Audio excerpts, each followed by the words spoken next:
മലയാളത്തിൻ്റെ വാനമ്പാടിയാണ് KS ചിത്ര. ചിത്ര പാടിയ പാട്ടുകളെല്ലാം ഇന്നും മലയാളിക്ക് പ്രിയങ്കരമാണ്. അതുപോലെ തന്നെയാണ് കമ്പോസർ ശരത്തിൻ്റെ പാട്ടുകളും. ശരത്തിൻ്റെ പാട്ടുകൾ പാടാൻ ബുദ്ധിമുട്ടാണെന്ന് എല്ലാവരും പറയാറുണ്ട്. അതുമാത്രമല്ല, ഇപ്പോഴിതാ ഗായിക ചിത്രയും കമ്പോസർ ശരത്തും തമ്മിലുള്ള ആത്മബന്ധത്തെക്കുറിച്ച് ഇരുവരും പറയുന്ന വാക്കുകളാണ് ശ്രദ്ധ നേടുന്നത്. ശരത്തിനെ ആദ്യമായി കാണുമ്പോൾ ശരത്ത് ചെറിയ കുട്ടിയാണെന്ന് പറയുകയാണ് ചിത്ര.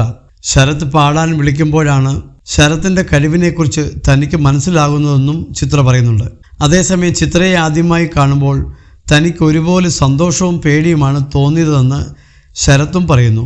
റേഡിയോയോടാണ് ഇരുവരും ഇക്കാര്യങ്ങൾ പറഞ്ഞത്.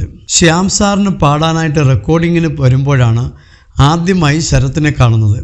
അന്ന് ശരത്ത് ചെറിയ കുട്ടിയാണ്. ഞാനും ചെറുതു തന്നെയായിരുന്നു. പക്ഷേ ശരത് വളരെ ചെറുതായിരുന്നു. അന്ന് ബാലമുരളി സാറിൻ്റെ ശിഷ്യൻ അസലായി പാടുന്ന കുട്ടിയാണെന്ന് പറഞ്ഞു. ദും ദും ദും സ്വരമേളം എന്ന പാട്ടാണ് ആദ്യമായി ഞങ്ങൾ ഒരുമിച്ച് പാടിയത്, ചിത്ര പറഞ്ഞു. അതിനുശേഷം ശരത്തിൻ്റെ മ്യൂസിക്കിൽ കുറേ പാട്ടുകൾ പാടിയിട്ടുണ്ട്. ആദ്യമായി പാടാൻ ചെല്ലുമ്പോഴാണ് ശരത്തിൻ്റെ യഥാർത്ഥ ടാലൻറ്റ് മനസ്സിലാകുന്നത്. ശരത്തിൻ്റെ പാട്ട് പാടാൻ വരുമ്പോൾ ദൈവത്തിന് എക്സ്ട്രാ ഒരു പ്രാർത്ഥന കൂടി നേർന്നിട്ടാണ് പോകാറ്. ശരത്തിൻ്റെ പാട്ട് എന്നെക്കൊണ്ട് പാടാൻ പറ്റുന്ന പാട്ടായിരിക്കണേ എന്ന് പ്രാർത്ഥിച്ചാണ് പോകാറ് എന്നും ചിത്ര പറഞ്ഞു. അങ്ങനെ താൻ നിരവധി പാട്ടുകൾ ശരത്തിൻ്റെതായി പാടിയിട്ടുണ്ടെന്നും ചിത്ര പറഞ്ഞു. അതേസമയം ആദ്യമായി പാടാൻ ചെന്ന സമയത്തെ അനുഭവം ശരത്തും പങ്കുവച്ചു. ശ്യാം സാറിൻ്റെ അടുത്ത് ആദ്യമായി പാടാൻ ചെന്നപ്പോഴുള്ള അനുഭവം ശരത്തും പങ്കുവയ്ക്കുന്നുണ്ട്. ആദ്യമായി പാടാൻ ചെല്ലുമ്പോൾ ആരാണ് കൂടെ പാടാൻ വരുന്നത് എന്ന് ചോദിക്കാനുള്ള ധൈര്യമൊന്നും അന്നില്ല. അതുകൊണ്ട് ചോദിച്ചില്ല. പക്ഷേ നമുക്ക് അത് ആരാണെന്നറിയാൻ ഒരാഗ്രഹമൊക്കെ കാണുമല്ലോ.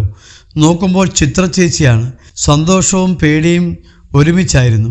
ചേച്ചി അവിടുന്ന് എനിക്ക് ഓൾ ദി ബെസ്റ്റ് ഒക്കെ കാണിക്കുന്നു. എനിക്കാണെങ്കിൽ പേടിച്ചിട്ട് നിൽക്കാൻ വയ്യായിരുന്നു. അപ്പുറത്ത് ശ്യാം സാർ എന്ന സിംഹം, ഇപ്പുറത്ത് ചിത്ര ചേച്ചി എന്ന പുലി. ഇതിൻ്റെ രണ്ടിൻ്റെയും ഇടയ്ക്ക് ഞാൻ ഒരു ചെന്നായ. ആകെ ഒരു വിഭ്രാന്തിയായിരുന്നു.